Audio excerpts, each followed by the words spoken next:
Bonjour tout le monde, mon nom est Daniel Lafrance, bienvenue à notre tutoriel After Effects. Excusez ma voix aujourd'hui, j'ai un petit rhume là, qui m'agace depuis quelques jours avec un mal de gorge. Mais on va faire ça court aujourd'hui, on va faire une première partie d'un tutoriel qui m'a été demandé, comment lancer un missile avec un modèle E3D, un avion E3D, puis séparer le missile de l'avion et envoyer ça.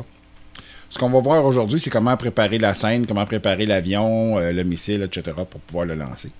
Et dans la deuxième partie, on aura probablement, la semaine prochaine, le lancer du missile avec Trapcode Particular. Puis on va pouvoir mettre le feu, la fumée derrière, les étincelles, etc. Et finaliser probablement la scène en deux épisodes. Donc, on va voir le résultat qu'on va avoir à la fin des deux épisodes. On va regarder ça ensemble.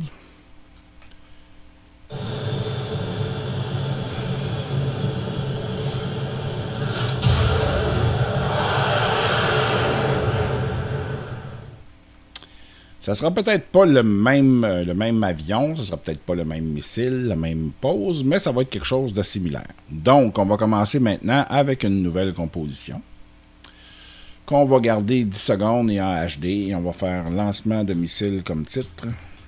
On va l'appeler 2 parce que j'en ai déjà un qui s'appelle comme ça. On va faire Enter. Les paramètres, c'est pas important, c'est pour ça que j'ai passé rapidement. Là. Vous faites ça dans la dimension que vous voulez avec les paramètres que vous voulez. On va commencer pour la première chose à se créer un avion. Donc, on va créer un solide. On va mettre noir pour les besoins de la cause. On va l'appeler élément 3D, E3D. On va s'assurer qu'il est à la taille de la composition et on va cliquer OK. Sur ce solide-là, on va aller appliquer notre effet.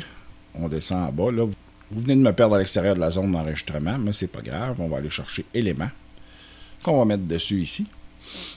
Et puis, on va cliquer sur Scene Setup pour aller préparer notre avion. Je vais diminuer ma fenêtre pour que vous puissiez bien voir au complet tous les menus. Dans le Jet Strike Pack de Video Copilot, on a des avions de chasse. On peut prendre n'importe lequel qui a un missile à lancer dessus. On va prendre le même modèle pour se garder conforme. On va prendre celui-là, ici. Et là, on a du travail à faire un peu sur le modèle pour éviter que le rendu soit trop long et que le rendu soit bien aussi. Là, on est en Standard Shader, comme on peut le voir là, sur les textures. Donc, on va commencer par ça. On va juste aller dans le menu des textures ici sur chacune des textures parce qu'on ne peut pas le faire en batch ou en groupe. Là. On va aller mettre Physical Shader pour changer l'éclairage, là, pour pouvoir mettre nos ombrages et notre Ambient Occlusion tantôt. On va mettre l'intérieur aussi, la même chose. Les vitres. Et pour les vitres, on peut aller changer l'opacité, puis le format, là, on peut aller voir tout de suite même. Voilà, en bas ici, on peut changer le normal pour screen. On va mieux voir au travers. On peut mettre l'opacité à 100%. Drawback Face, ça va épaissir la vitre un peu pour améliorer les réflexions. Et on va aller en haut ici. On va mettre un petit peu de réfraction. On va changer la couleur pour du bleu peut-être parce qu'on va avoir un ciel bleu tantôt. Là. On va l'abaisser la réfraction à 3% environ. Ça va nous donner une réflexion qui est quand même pas si mal. On va regarder les réflexions aussi pendant qu'on est là. On va peut-être y en donner un petit peu là, pour avoir des réflexions de notre ciel tantôt qu'on va installer en arrière-plan. Donc ça nous donne des reflets un petit peu mieux que tantôt. On voit un peu mieux le pilote. On verra ce que ça donne au rendu. On pourra changer ça si on en a envie tantôt. Maintenant, on va faire les autres textures. Et voilà. Maintenant que les textures, c'est réglé, ce qu'on va commencer par régler, c'est l'environnement. Là, on va aller voir en cliquant sur Environnement. Ici, on voit quel environnement reflète sur notre avion. Là, ce qu'on va faire, pour ceux qui l'ont, c'est merveilleux. Sinon, on peut prendre n'importe quelle image, puis je vais vous le montrer comment aussi.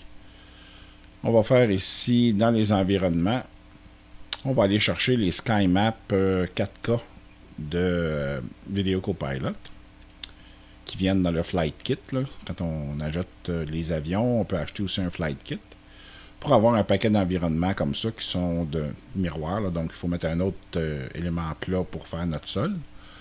Ici, ce que j'ai choisi, c'est une image que j'ai prise sur Google. Là. Vous voyez le titre ici, là, Sky Blue Over Cloud. Là. Vous tapez ça sur Google, dans les images, puis vous mettez la grandeur 4096 par 2048 pixels. Et vous allez restreindre les recherches à ça, vous allez la trouver facilement. On va sélectionner ça pour l'envoyer dans notre arrière-plan. Là, on voit ce que ça vient de faire comme changement. Là, on a des nuages. On va enlever le Draft Texture pour mieux voir les nuages. Et voilà. Je trouve l'environnement un petit peu bleu, par exemple. Donc, ce qu'on va faire, on va tout simplement aller dans l'environnement ici et on va désaturer la teinte un petit peu jusqu'à moins 50, moins 60 dans ce coin-là. Et on va augmenter un petit peu le contraste, juste pour dire. Et ça va nous donner un ciel plus naturel, avec des nuages plus blancs, etc. Puis là, ce qu'on voit ici, c'est la ligne qui, comme c'est pas un HDRI là, de 360, ben on a une ligne à la jonction des deux images vu qu'ils ont été mis en sphère. On va s'arranger pour ne pas le voir tantôt si on veut prendre notre avion en arrière-plan comme ça. Donc, ça c'est fait. Maintenant, ce qu'il nous reste à faire, on va aller retourner dans notre avion. On va cliquer sur Mesh ici. Et on va ouvrir les mèches. Et on va désactiver certaines mèches qu'on n'aura pas besoin. Parce que si on fait notre Control Rig ici, puis on envoie ça à 100%, on voit qu'il y a des pièces qui sont dans l'avion, comme les trains d'atterrissage, que j'ai pas besoin du tout parce qu'ils sont à l'intérieur. Si je mettais ma vitre fumée complètement, je pourrais même enlever le pilote et tout ça. Donc on peut le faire là, dans certains cas quand on prend des avions de loin. Là, et on veut en mettre plusieurs, on peut alléger encore au rendu là, en enlevant des pièces le plus possible. Là, ce qu'on va faire, c'est qu'on va enlever les landing gear. Donc on va mettre ça à 0. Quand les modèles sont de qualité, c'est facile à trouver. Les pièces portent leur nom. Là. Comme ici, on a des objets, mais quand on parle des objets, là, on parle de ces objets-là ici. Donc, ils n'ont pas pris le temps de les renommer chacun avec un nom. Donc, tout ce qui s'appelle landing gear, on va désactiver ça. Pas les avoir au rendu. On va faire attention, par contre, pour ne pas désactiver les portes qui cachent le train d'atterrissage, parce qu'ils vont sûrement s'appeler landing gear. Et voilà, on les a ici, landing gear door. Donc, on va tout simplement sauter par-dessus ceux-là. Et voilà. Il en reste encore ici. Et on en a encore en bas ici. Donc, notre travail est presque terminé là-dessus. Et voilà. Donc, si j'ouvre les Rig Control maintenant, ben, je vois que j'ai plus de pièces à l'intérieur. Donc, le rendu ne sera pas fait sur ces pièces-là. Donc, ça va se calculer plus rapidement. Ce qu'on va faire maintenant, on va identifier notre missile qui est ici sur le côté. On peut cliquer sur la flèche ici, peser sur CTRL sur notre clavier et cliquer sur l'item pour qu'il puisse s'identifier ici. Pour oublier de remettre ça en mode caméra après. Et on va le désactiver tout simplement pour ne pas le voir là, sur notre avion. Parce qu'on va le réutiliser, mais dans un autre groupe pour pouvoir le lancer tantôt indépendamment de l'avion. Donc, ce qu'on va faire maintenant, on va fermer ça ici, on va revenir, on va rester dans le mode... on va tout simplement prendre notre jet, on va le sortir du groupe 1 en haut, là, du groupe folder. Moi, j'ai un groupe folder parce que ça, c'est activé tout le temps, mais on peut le désactiver ou l'activer. On va tout simplement se débarrasser de ça ici. Avec le bouton de droit, on va cliquer et on va aller faire Duplicate All pour avoir toutes les textures, etc., toutes dupliquées au complet. On va changer le deuxième pour groupe 2 et on va le renommer, on va l'appeler missile. Et voilà. Et dans les items qu'on a ici, on va aller retrouver notre missile complètement en bas, le missile 1 qui est désactivé. Et on va faire Alt sur notre clavier et on va cliquer pour l'activer et désactiver tous les autres. Ça va faire un switch là, entre les deux, les pièces activées et désactivées. Et là, on a notre missile tout simplement qui est là. Donc, on va avoir notre missile dans le groupe 2 et notre jet dans le groupe 1. Ça va nous permettre de lancer le missile séparément dans notre composition tantôt. Bon, maintenant, on va faire OK. On a pas mal fini le travail ici. Et on va retrouver notre jet qui est ici. Il faut remarquer qu'on ne voit pas l'environnement qu'on a mis dans l'élément 3D. Donc, on va aller ici, dans Render Setting. On va aller dans Physical Environment. Et on va faire Show in Background. Et là, on va voir notre ciel tel qu'on devrait le voir. À ce moment ici, on va s'ajouter une caméra. On va créer une caméra. On va la mettre 80 mm pour les besoins de la cause. Et on va tout simplement, avec nos outils de caméra, tourner notre avion dans le bon sens. Vous vous rappelez tantôt quand je vous ai dit, on va avoir notre fameuse ligne qui nous arrive ici, là, si on est derrière l'avion, dépendant de la pose qu'on veut y donner. Bien là, il faut regarder comment on veut positionner notre avion dans notre scène.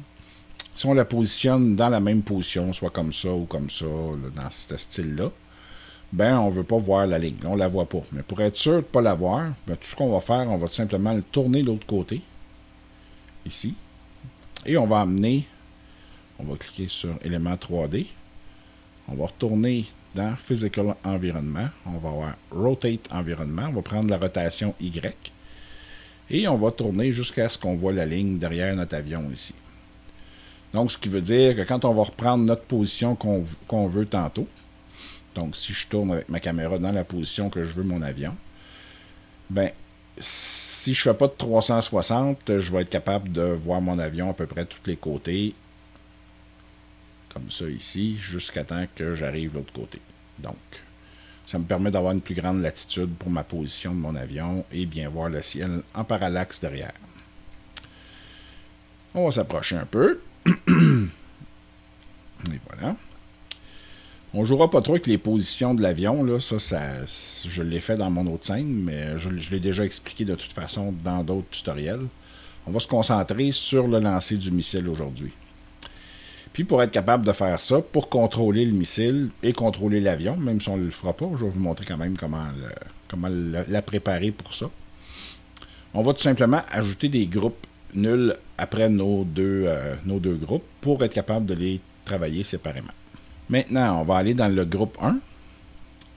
Là, un petit truc, si on veut faire un peu de ménage, là, fermer tout ce qui est ouvert, là, ce qu'on fait, c'est qu'on clique sur nos petits triangles en appuyant sur CTRL. Ça va fermer tout ce qui est ouvert à l'intérieur de ces petits triangles-là. Donc, quand on les réouvre, là, tout est propre, puis c'est plus facile de se trouver. Donc, on va aller dans le groupe 1, groupe utilité, create groupe nul, et on va faire créer. Ça vient de mettre un nul sur notre avion ici. Et si on prend le nul et je prends mon outil de déplacement, je vais aller sur l'axe Z, et là, vous voyez que je peux déplacer mon avion indépendamment du missile. Un CTRL Z pour le remettre au même endroit. Donc, on va faire la même chose avec le groupe 2. Donc, en tenant CTRL, on ferme ça ici. On rouvre ici.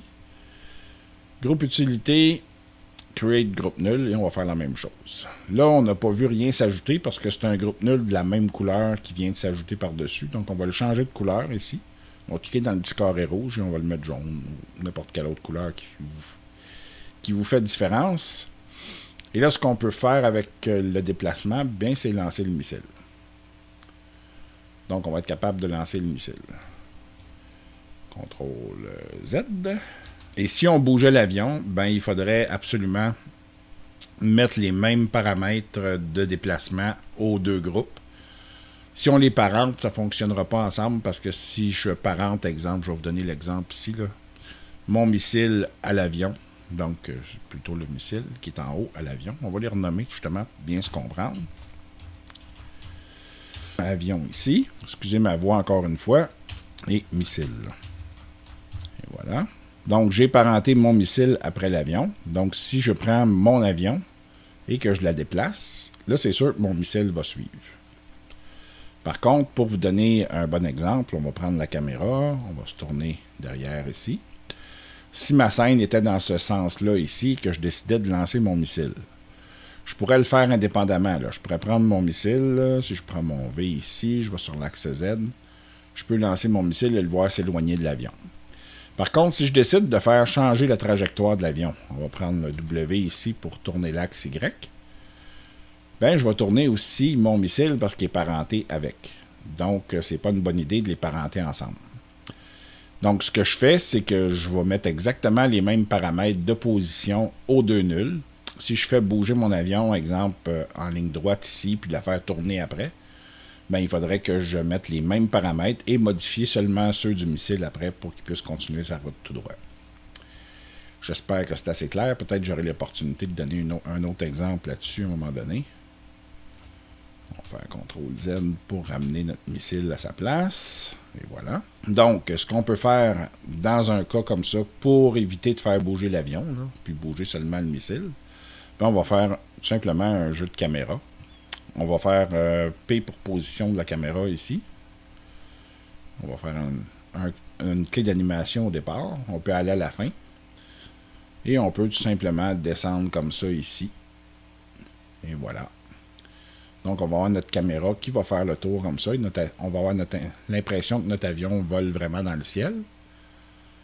Et on va pouvoir lancer notre missile. On peut s'approcher, là. CTRL-Z. CTRL-Z. On va aller faire ça au début, vu qu'on avait déjà une clé d'animation. Et à la fin, on va s'approcher aussi. Donc, on peut avoir un petit mouvement là, qui va nous permettre de penser que l'avion est en vol.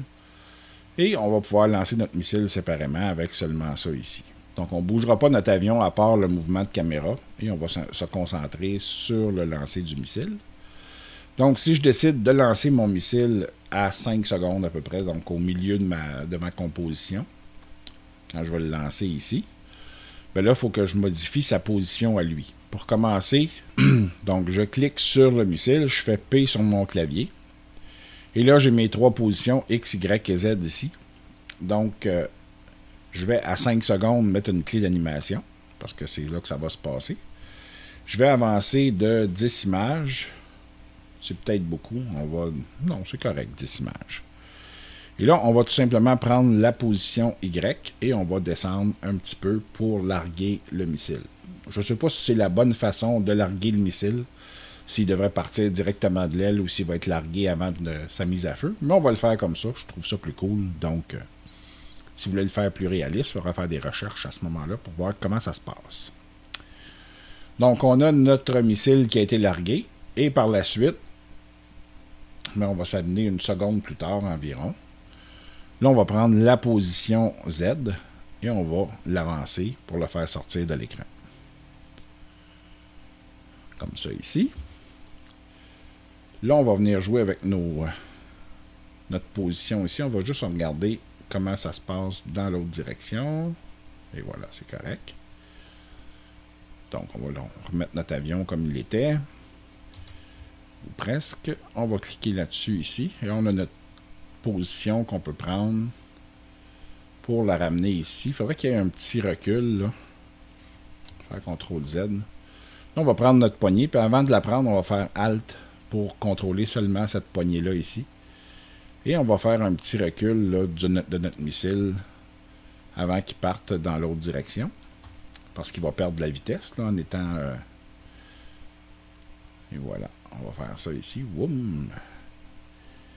Et on a notre missile qui recule un petit peu et la mise à feu est faite et il va partir comme ça.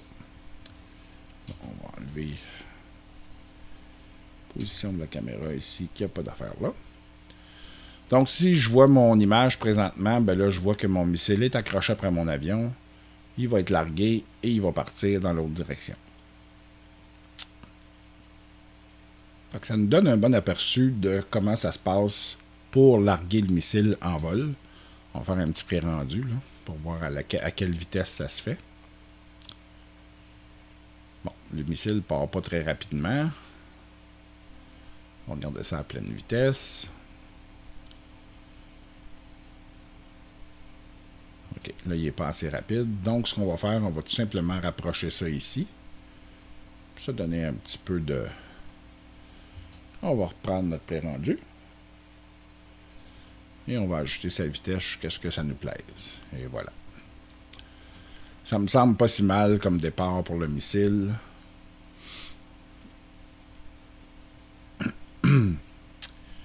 Maintenant, des petits détails qu'on va ajouter avant de terminer le tutoriel, c'est que si on a besoin de faire tourner le missile, disons qu'on voudrait qu'il y ait une rotation 360 degrés sur lui-même, parce que quand il va être laissé, il va tourner, puis après ça, il va peut-être tourner dans l'autre sens quand il va partir.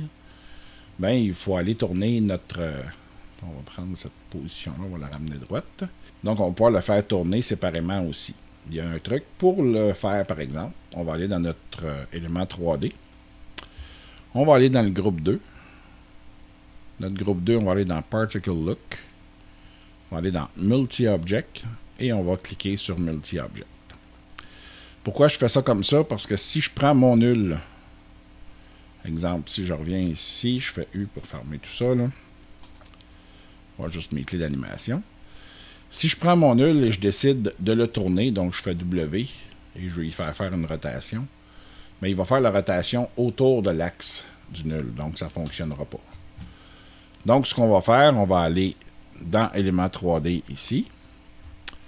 On va aller dans Multi-Object, on a cliqué Multi-Object, et là dans les rotations Z, on va pouvoir faire tourner notre pièce séparée individuellement. Donc, ce qu'on va faire, on va mettre une clé d'animation ici. À la clé d'animation où on va être largué, on va le laisser à 0, comme ça ici. On va faire U pour trouver notre clé d'animation. On va avancer notre curseur à l'autre clé. Et on va faire, exemple, moins 90 degrés pour que mon missile, au moment du largage, tourne sur lui-même pour 90 degrés. Puis, ensuite de ça, on va tout simplement, la prochaine clé d'animation, on va cliquer ici, excusez-moi, ici, et on va faire tout simplement 1, mais pas moins, le positif. Donc, notre missile va se mettre à tourner dans l'autre sens, une rotation complète sur toute sa distance. Donc, ce que ça fait, c'est que quand il va repartir, si on le regarde image par image, ben, il va tourner sur lui-même en s'en allant. C'est un détail qu'on verra probablement pas à la vitesse que ça va se passer, à la vitesse réelle. Mais c'est un détail qui permet de rendre la scène encore plus crédible quand il y a un petit mouvement qui est fait comme ça et qui peut être perceptible pour certaines personnes. Donc, ça l'a amélioré un petit peu notre scène. Maintenant, ce que j'aimerais faire pour rendre la scène encore plus crédible, comme je ne vois pas nécessairement les flammes derrière ici, je vais pouvoir animer les lumières sur le côté. Parce qu'on s'entend que si j'anime l'illumination de mon modèle, mais je vais animer aussi le réacteur en arrière. Donc, pour éviter que ça se fasse, on va le faire seulement si on ne voit pas le réacteur. Puis pour faire ça, bon, on va aller tout simplement dans l'élément 3D. On va aller fermer notre groupe 2 en pesant sur CTRL. Et là, on va aller dans les outputs. Et on a l'illumination ici qu'on peut monter ici pour voir un peu plus nos lumières, là. Mais je voudrais les faire clignoter. Je peux le faire de deux façons. Je peux décider de mettre des clés d'animation de 0, disons, à 7 pour que la lumière s'éteigne et clignote et mettre ça à toutes les secondes, puis finir ça au bout de 10 secondes, ça pourrait se faire. Mais il y a un plugin ou un script qui fonctionne très bien pour ça. On peut le sortir, il est gratuit en passant, j'espère que vous l'avez déjà dans vos scripts parce qu'il est pratique pour l'animation. C'est Duik, qui est fait justement en France, pour mise à jour disponible, blablabla, j'en veux pas tout de suite. On va le partir. Où on a plusieurs animations qu'on peut faire ici dans cette portion-là, là, des automations. Et on a celle-là ici qui fait clignoter la propriété. Donc, ce qu'on fait, on va aller retrouver notre propriété ici dans élément 3D. On va aller dans le groupe 1. Non, c'est en bas complètement, excusez-moi. Dans les outputs. On va aller cliquer sur notre Multipass Mixer ici, illumination, et voilà. Quand on a sélectionné l'illumination, là, on va pouvoir appliquer notre script ici en cliquant. Lui, tout ce qu'il va faire, il va mettre une expression là-dessus pour faire clignoter la lumière, puis on va pouvoir l'ajuster par après. Donc, on va cliquer là-dessus. Là, on voit que le chiffre est devenu rouge. Donc, on peut même fermer ça tout de suite. Et on va voir notre lumière clignote ici en toutes les secondes. Si on regarde la vitesse en temps réel, on va faire un petit rendu pour voir ça. Là, on n'est pas en temps réel. On le voit ici, c'est en rouge. On est à 25 images, 20 images secondes. C'est une façon de savoir si on lit en temps réel ou pas. Et là, on est en temps réel. Là, je trouve que ça clignote, mais ça clignote pas assez vite, comme un avion devrait clignoter. Là. On voit, j'ai même une lumière verte là, qui clignote dans le tableau de bord. Puis je suis sûr que si je regarde mon avion derrière, que mon réacteur clignote aussi, parce que tout ce qui est illumination là, va clignoter. Donc, pour améliorer le clignotement, on va tout simplement aller ici dans nos effets. On va fermer l'élément comme ça ici pour aller sur Illumination Blink. Et là, on peut augmenter la fréquence, disons, à 1.25. Puis on va voir ce que ça donne. Non, je trouve déjà que la vitesse de clignotement est plus à mon goût. On va attendre que ça se fasse à vitesse réelle. Comme on le voit, c'était pas toujours à vitesse réelle. Et là, j'ai mon clignotant qui fonctionne bien. Donc, ça va être tout pour cette première partie-là. Ma voix est en train de me lâcher, puis j'ai toussé pas mal. Ça a été coupé au montage, j'en ai pas aperçu. Là. Mais on va tout simplement se quitter là-dessus. Puis, je vous invite à regarder la deuxième partie, aussitôt qu'elle va sortir la semaine prochaine. Donc, j'espère que vous avez apprécié la vidéo. Si c'est le cas, ben, continuez à me faire un pouce en l'air. J'apprécie toujours voir que mon travail est apprécié de vous tous. Si vous avez adoré la vidéo, ben, gênez-vous pas pour la partager, qu'il y ait le plus de gens possible qui puissent profiter de ces techniques-là. Et si vous n'êtes pas abonné à ma chaîne encore, ben, abonnez-vous maintenant. Ça vous permet de participer au concours pour l'école de motion graphic que je vais ouvrir à l'automne. Donc, pour les détails, allez sur ma chaîne si vous n'êtes pas abonné. La vidéo d'accueil va partir toute seule et vous allez me voir vous expliquer ça. Puis en attendant, ben, je vous souhaite une bonne fin de semaine. Puis moi, ben, je vais prendre soin de mon mal de gorge. Puis je vous reviens la semaine prochaine. Merci, à la prochaine.